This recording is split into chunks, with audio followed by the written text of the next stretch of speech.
Russia's most feared criminal, mature audience only by Mr. Ballin. What's good? How you day going? Morning, evening, night. Whenever you're watching this video, you know what's crazy? We just left Siberia. Well, we just left Russia from the last video we watched with the 4 kids in the cabin or whatever.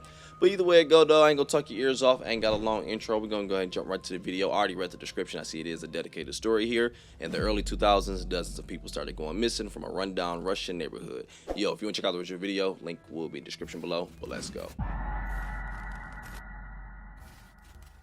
Today's story sounds exactly like an urban legend. It sounds too exaggerated, too grotesque, too terrifying to be real. But it is. This is the true story of the Bitsevsky Park maniac. But before we get into today's story, if you're a fan of the strange, dark, and mysterious delivered in story format, then you've come to the right place because that's all we do, and we upload once or twice every week. So if that's of interest to you, please offer to help build the Like Button's new dresser they just got from IKEA, and as soon as you open it up, immediately find all the screws, strip them all, and then leave.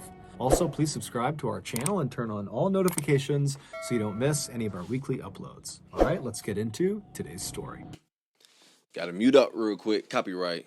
Referred to as a maniac, though, huh? Moscow, Russia, which is one of the world's richest cities, is home to more billionaires than any other European city. But if you travel just 10 miles south of Moscow's richest neighborhood, the Golden Mile, you will reach one of Russia's poorest neighborhoods, the southern Moscow suburbs. Nicknamed Zhopamira, which means the asshole of the world, these suburbs used to be a thriving neighborhood with tens of thousands of working-class Russians and their families calling it their home. But after the fall of the Soviet Union in 1991, the money and the jobs in this area dried up completely, and even though the residents wanted to relocate and live somewhere with more opportunity, they couldn't. They didn't have the resources to leave, and so they were trapped. And since 1991, really nothing has changed in these suburbs. Today, there are still tens of thousands of now very poor Russian families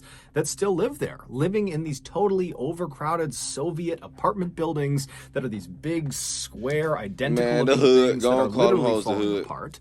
And most of... Ain't it always crazy, though? Like, even when you are in the burbs, I don't know if you've ever been in the burbs. Not saying that to look down on nobody. Legit, I don't know where you've been at. But regardless, though, what I was going to say was, even when you're in the suburbs, you're never too far from the hood. The hood is never too far away. Square, identical-looking things that are literally falling apart.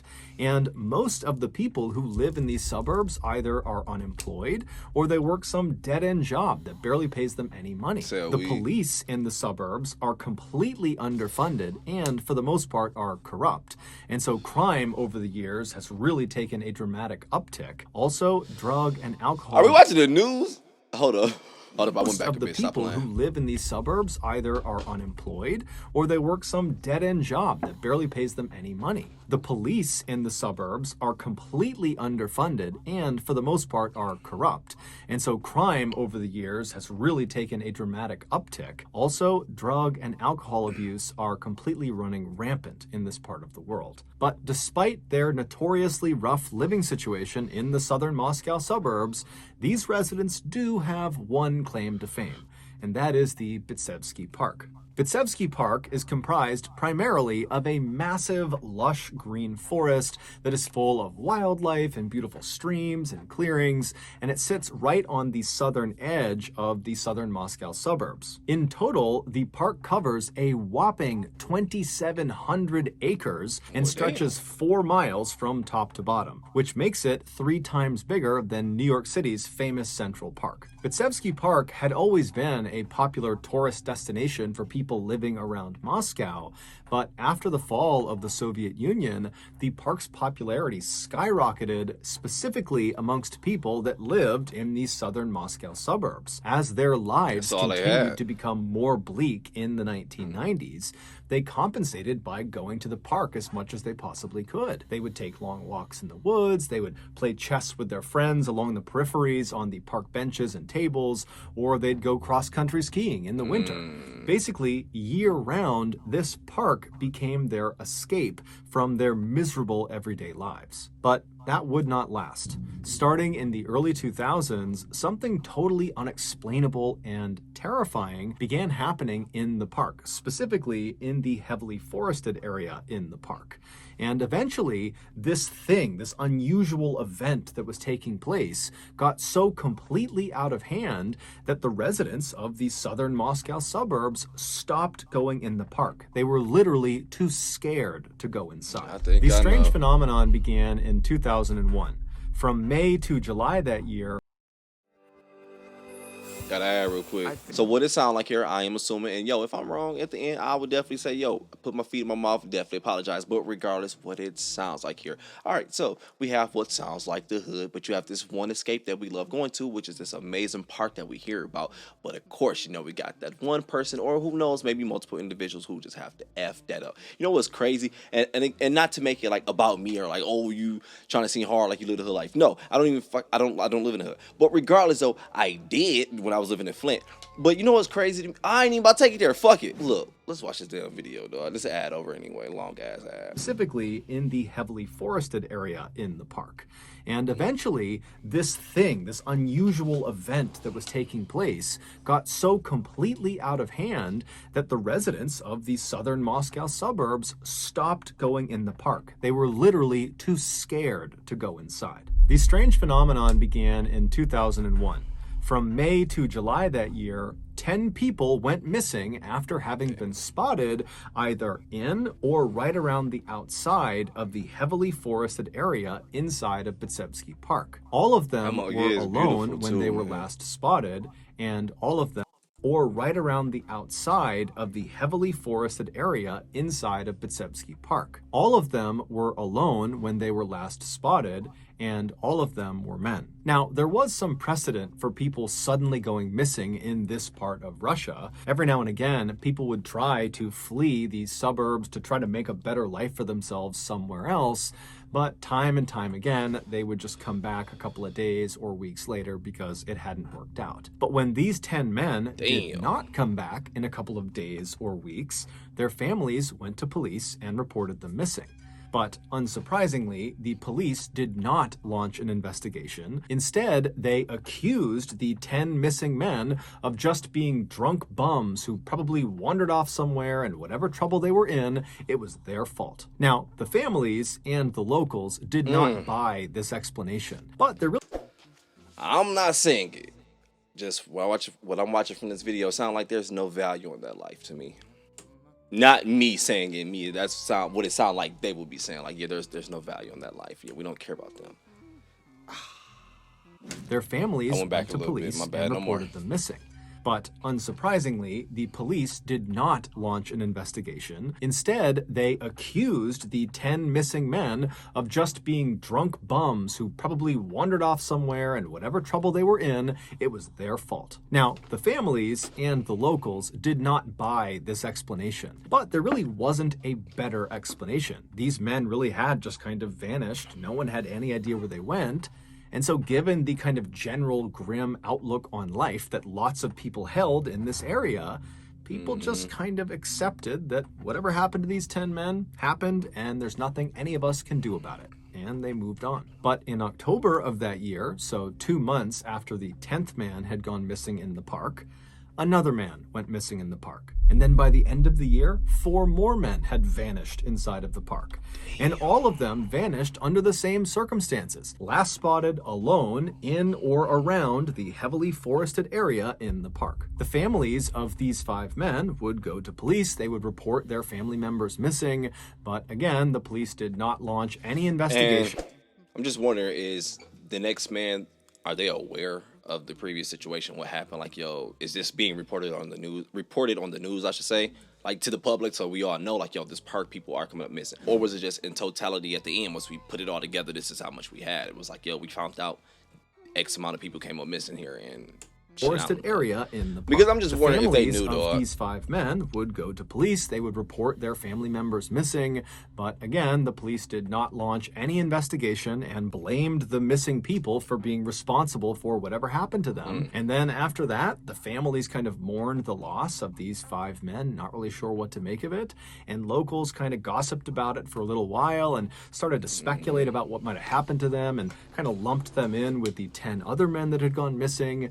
But after a while, when no new news came out about what happened to them, everyone just kind of moved on again. And unbelievably, this pattern would repeat itself for nearly 4 years. From 2002 to late 2005, 25 more people would go missing inside of Bitsevsky Park. 24 of them would be men, 1 of them would be a woman, although it wasn't clear if she was actually in the same category as the other 24 men, but regardless, that put the total number of mysterious disappearances inside of this forested area in the park up to 40. But still, the police shrugged it off, and eventually, so too did the local population. Everyone just kind of moved on, like this phenomenon wasn't happening, that people were not going missing in droves inside of this forest. Not me. But everything would change with missing person number 41.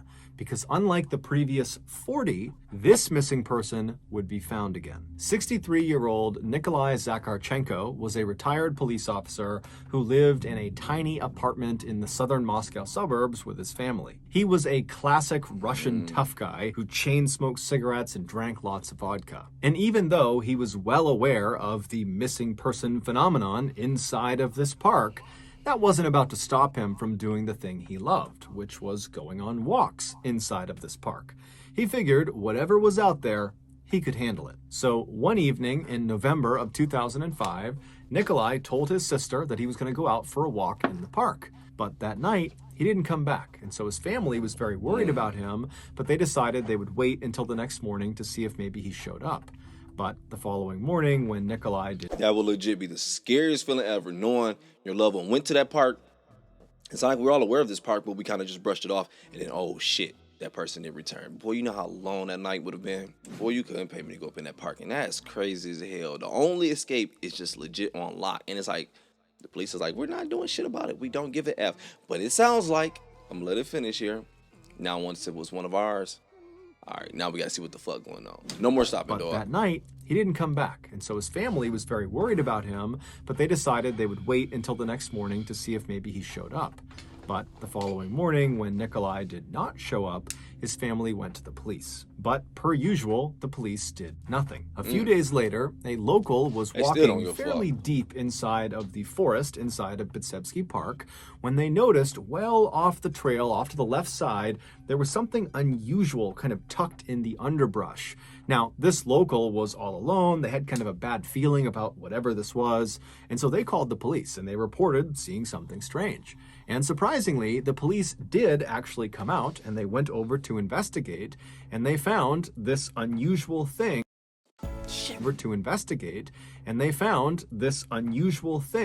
Was Nikolai Zakharchenko. He was lying face down, he was fully clothed, and he only had one injury, but it obviously had been fatal. He had a massive hole on the back of his head. This was not from a gunshot. This was from massive blunt force trauma. He had been struck so hard that literally the back half of his skull was blown clear off. The police searched the area in hopes they might find the murder weapon or some other clue as to what happened to him, but there was nothing. And so all the police could deduce was that Nikolai had obviously been attacked either by a person or group of people or even an animal, and that whoever his attacker was or whatever his attacker was had clearly snuck up on him, given the location of his injury. Now that the police had a body, and it likely looked like it was a murder, they could no longer ignore the fact that so many people had gone missing inside of this park, and it was looking like probably if they looked around the park, they might find more bodies. So the local police called in reinforcements from Russia's criminal investigation. Damn, implying like they didn't even look at all? find more bodies. So the local police called in reinforcements from Russia's Criminal Investigation Department, and they came to the southern Moscow suburbs, and with the local police, they began searching every inch of this park looking for more bodies or just for any indication of who or what was behind this attack and behind all these missing people. But after several days of a very extensive search where they looked everywhere in this park, all over the forested area, they found nothing. At the same time this huge police search was going down inside of Bitsevsky Park, news about Nikolai's death had spread amongst the southern Moscow suburbs, and people were now getting really scared. Before, the fear of the park felt kind of theoretical because there were no bodies. And so even though it seemed far-fetched, it did seem possible that maybe all these people were getting lost on their own, that they really were just drunks stumbling off. But now, with the discovery that one of these missing people had been horrifically killed, that made the danger associated with this park feel very real. And so it was around this time that most residents of these suburbs stopped going inside of this park in fear of whatever was out there in the forest. And they would forbid their children from going in, and they would tell their neighbors, don't go in the park. And they gave this evil thing that lurked in the forest that caused men to disappear and attacked Nikolai, they gave this thing a name. They called it the Bitsevsky Park Maniac.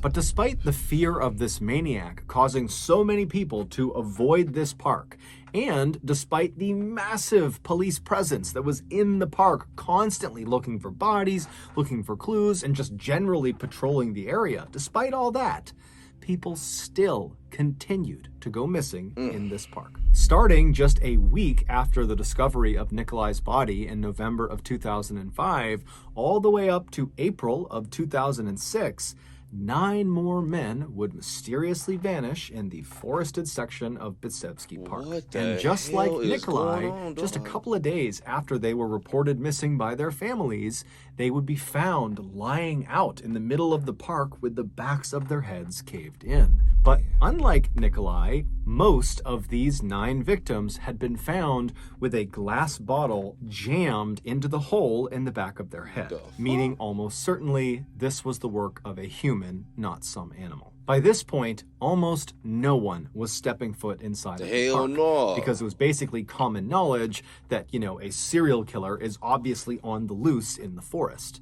But despite this, there were still some very stubborn people who continued to go inside of the park. And one of those people was 32-year-old Alexander Pachushkin. He had been born in the southern Moscow suburbs, and he still lived with his family in the same tiny apartment he had grown up in. It's safe to say Alexander's life had been more difficult than his peers. When he was just 4 years old, he fell backwards off of a swing, and when he sat up, he was okay, but the swing came swinging back and smashed him in the front of the head, causing brain damage.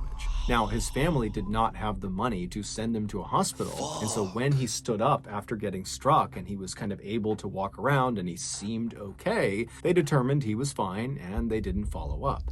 But Alexander was not fine. The injury had impaired his cognitive abilities, and years later, when he went to school, the other kids would bully him for sounding dumb. By the time Alexander was in high school, he felt like an outcast. Kids mean shit. And he was miserable. But his grandfather, who lived in the same apartment complex as he did... Hey, my bad, real quick. The reason why when he explained that scene hit me so hard, just to let you know, I didn't want to stop it. But, man, that same shit happened to me, dog. We used to jump off the swing and shit.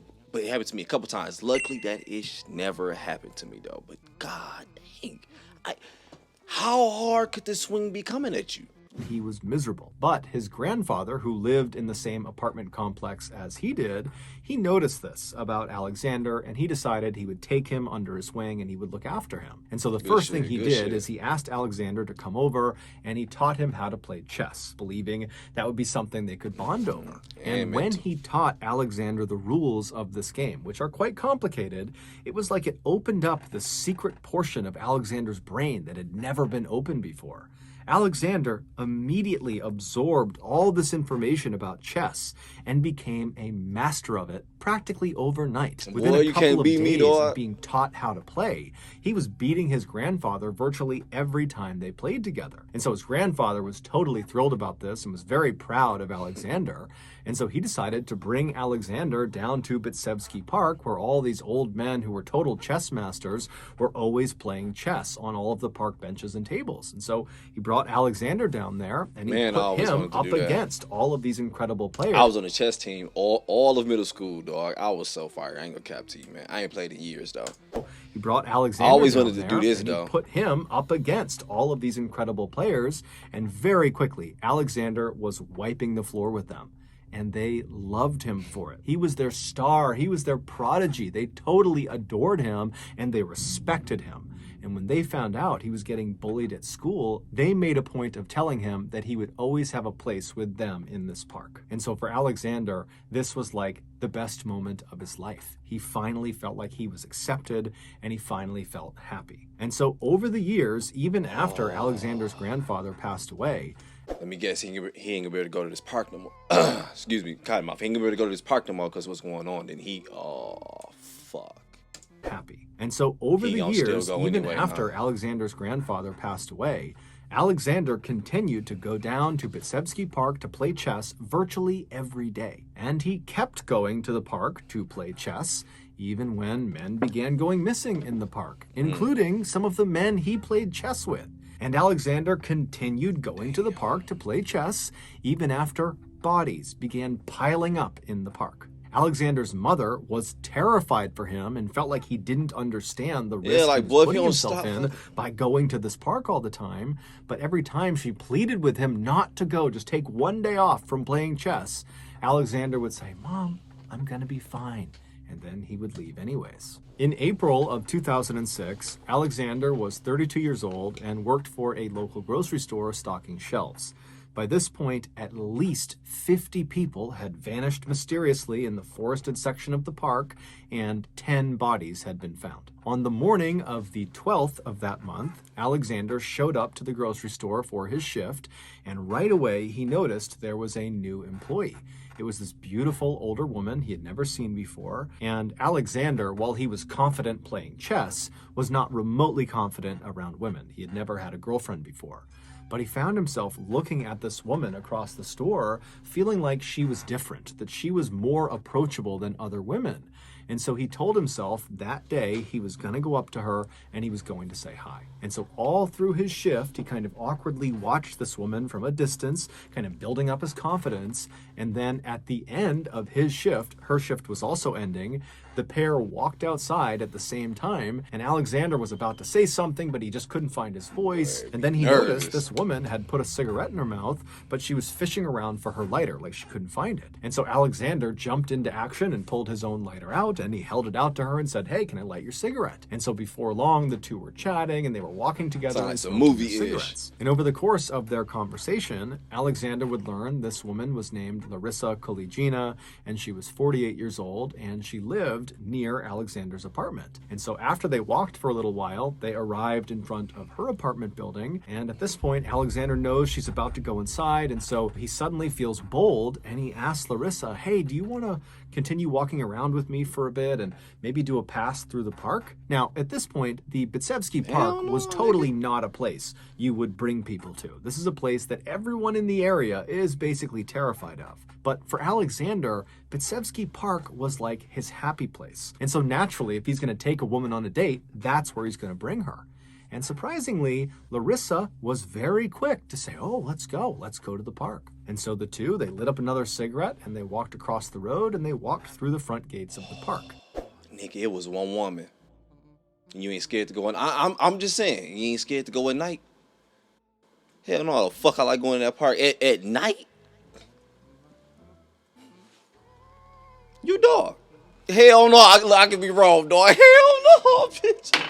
Oh shit, I So smell the a two, they friend lit up zone another coming. cigarette and they walked across the road and they walked through the front gates of the park. Their first stop was the chess tables along the periphery of the park, right outside of the forest, and the tables were totally empty. But at this point, that wasn't surprising given the fact that even amongst diehard chess players, really Alexander was the only one still willing to go back in there every single day. And so after seeing where Alexander spent all of his time, it seemed like it was time to turn around and leave. But neither Alexander nor Larissa wanted their date to end, and so they decided to light up another cigarette and then follow never a mind. walking path that kind of looped into the forest and came back out again. And as they entered the woods and got deeper and deeper into the forest, the chess tables that were behind them faded from view, and the sky began to get darker and darker as it was getting late. But the pair just kept on walking, maintaining their cheerful conversation. But at some point, as they talked and walked, the path below their feet stopped looking like the path they had originally set out on. Now they're stepping over broken logs and they're ducking under low-hanging branches, and it's not really clear if they're on a marked trail anymore. But neither of them bring it up. They just maintain their kind of light conversation and continue walking as if nothing's going on. However, they both definitely began walking faster and faster to maybe speed up this loop. But at some point, when it was very obvious they were no longer on a path, they both came to a stop. As they had walked, Alexander had been in front, and so when they came to a stop, he turned around and he looked at Larissa, and right away, path. They both came to a stop. As they had walked, Alexander had been in front, and so when they came to a stop, he turned around and he looked at Larissa, and right away he could tell there was just something wrong about her. There was a look on her face that just didn't look right. She looked exhausted or sad or something. And then as he's looking at her, she inexplicably kind of collapses into a tree right next to her, and she grabs the tree with her arms and she slides down to its base and she presses her cheek and her chest up against its bark and she begins to cry. Alexander has no idea what's going on, so he just stands there staring at her. And in between sobs, Larissa looks up at Alexander and says, "You're the maniac, aren't you?" Alexander couldn't believe it. She was the first person to figure it out so quickly. Normally, he would have to tell his victims before he killed them. And so he smirked and he looked at her and he said, "Yes, I am." And so Larissa, at this point, she lets out this huge sob and she looks down and she keeps crying. And then she looks back up again at him and she says, "Are you going to kill me?" And without any hesitation, Alexander looks at her and he says, "Yes, I am." And then he reached into his jacket Man, you and gotta pulled run. out a hammer. No one knows for sure why Alexander became a serial killer or why he almost exclusively targeted men. Many people believe it might have something to do with the brain damage he suffered as a 4-year-old when that swing hit him in the head, that somehow that rewired his brain and made him more aggressive towards other people, especially men.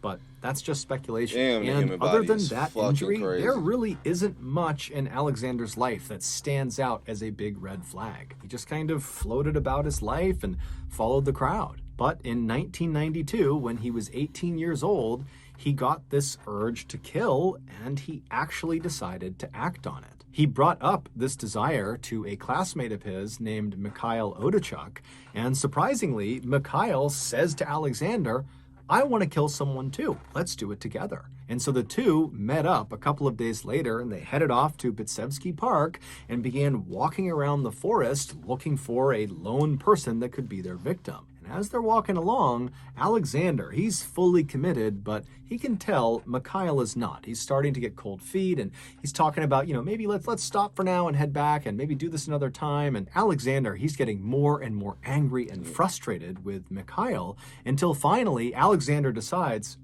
my first victim will be Mikhail. And so he turns to Mikhail and he says, "You know what?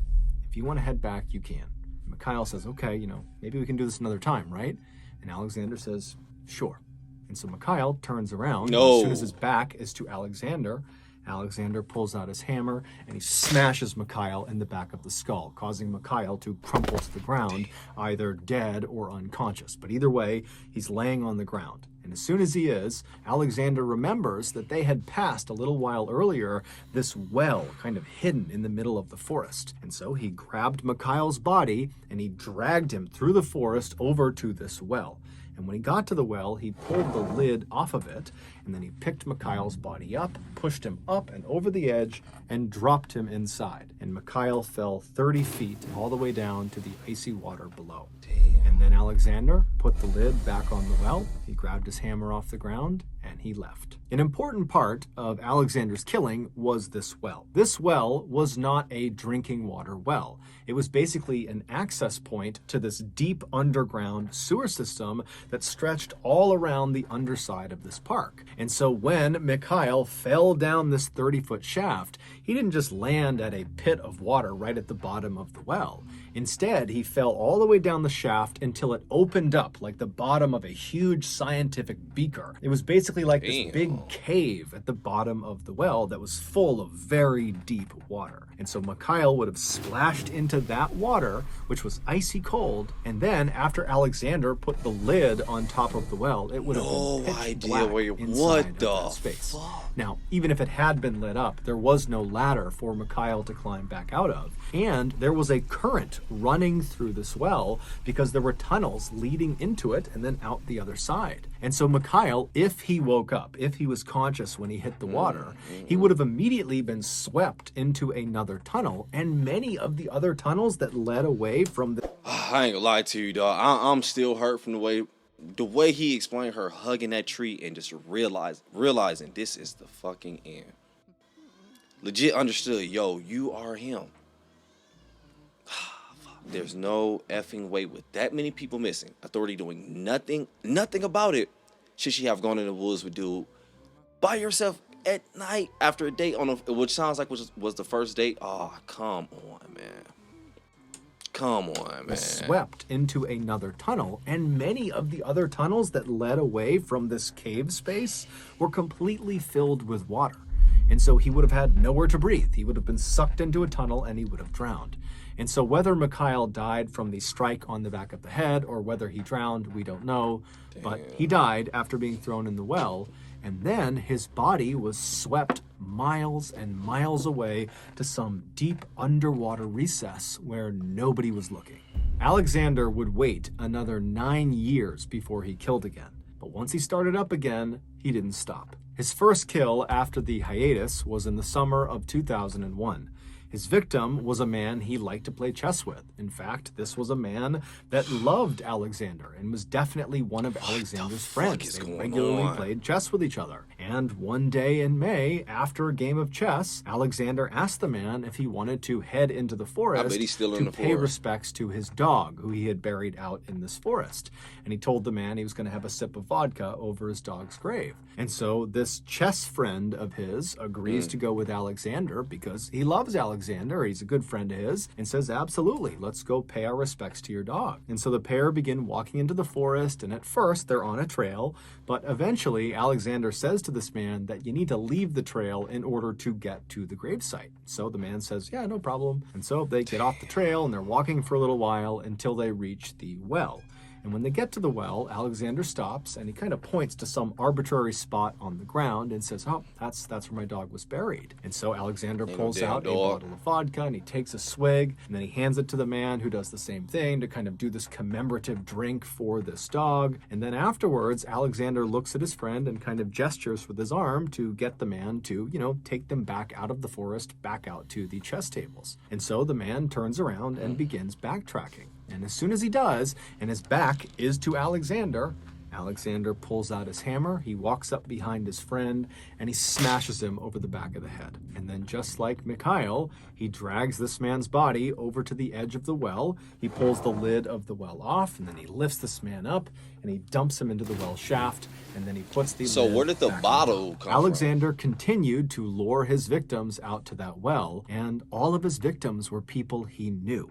They were his chess friends. They were his neighbors in his apartment complex. They were anyone he had a personal relationship with. He would later say that that was his preferred victim. He liked to know the person he was killing. It made him feel like God. Amazingly, it would turn out not all of Alexander's victims who were chucked into that well actually died. Victims number 16 and 17, who were a pregnant woman and a 13-year-old boy respectively, after they had their heads smashed with a hammer and they they got chucked into the well, their clothing got caught on a snag poking out of the inside of that 30-foot shaft, and it literally arrested their fall and kept them from plummeting all the way into the water. And somehow, in both instances, Alexander didn't notice. He just put the well lid back on and walked away, believing they were both dead. But they weren't, and after they regained consciousness, they were able to kind of claw their way back up the well shaft and pulled themselves out of the well. Ooh. Both victims would go to the police, and both of them would positively identify who their attacker was, Alexander. But the police didn't care. In fact, they told both of these victims that they needed to drop the charges and leave them alone. And if they didn't, This story game real, dog.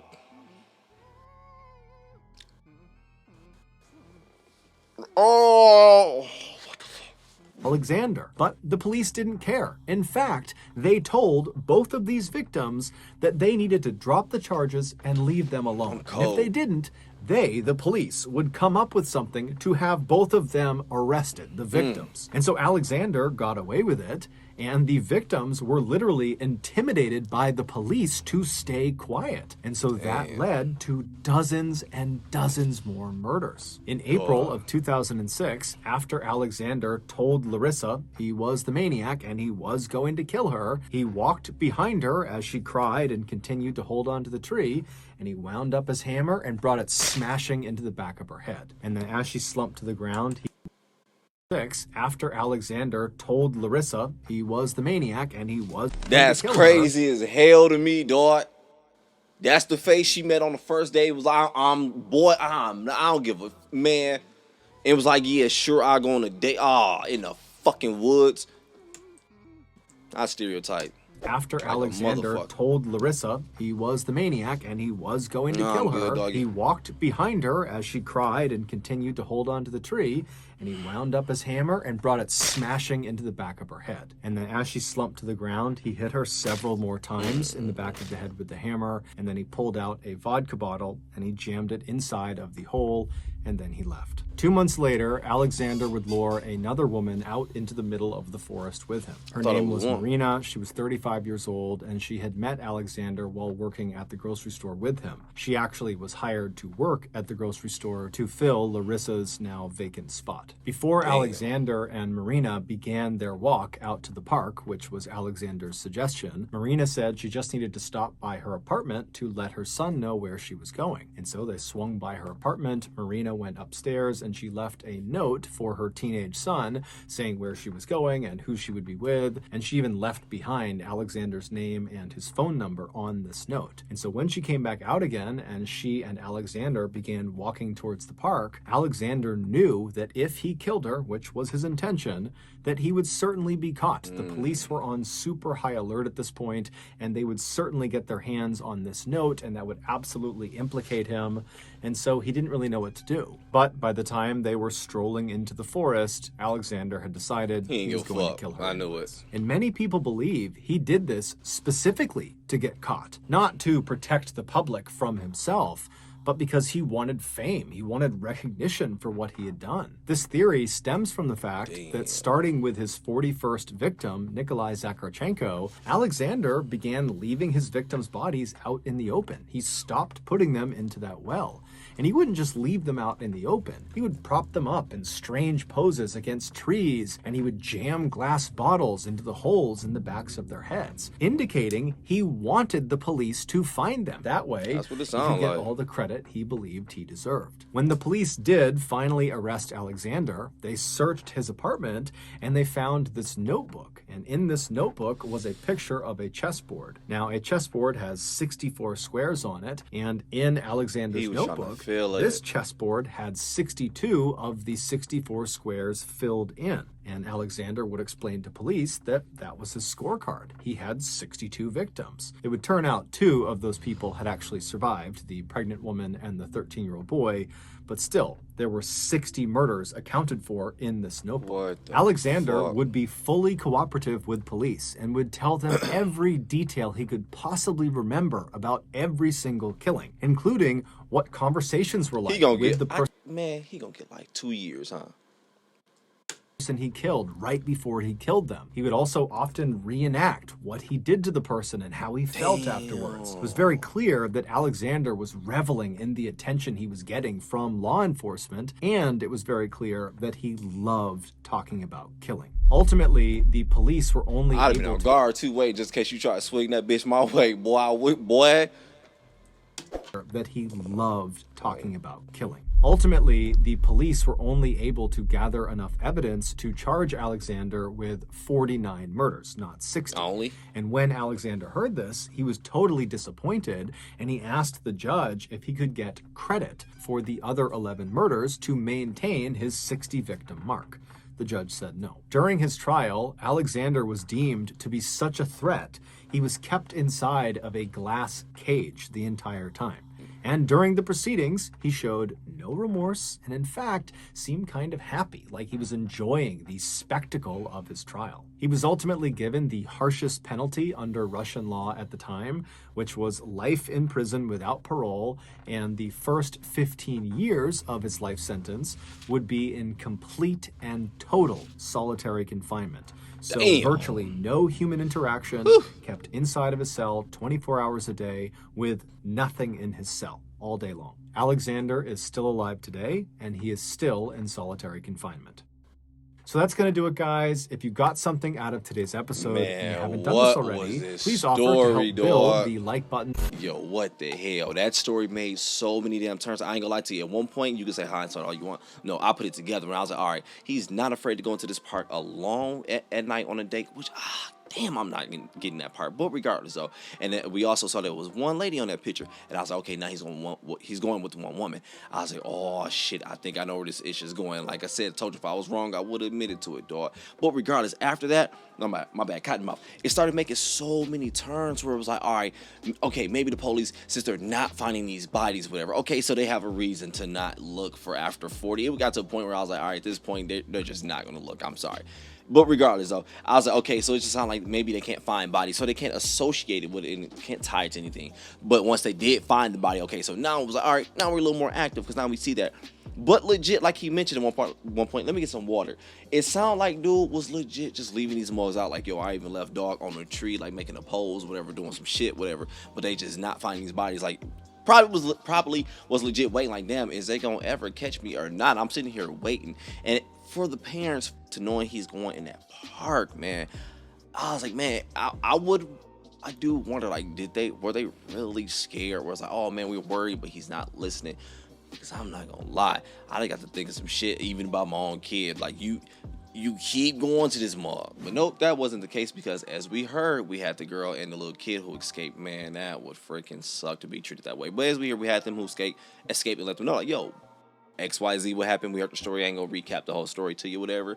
And nope, still was not making a move. I was like, yo, at this point, I don't know who is doing what, who's working for who don't give a fuck, who's really trying, who cares. It was just like legit. I was like, I don't know what's going on here anymore. It legit felt like I had an outside, like a bird's eye view of this board game. Not even trying to refer back to the whole we're in a simulation thing. It legit felt like that's what I was watching.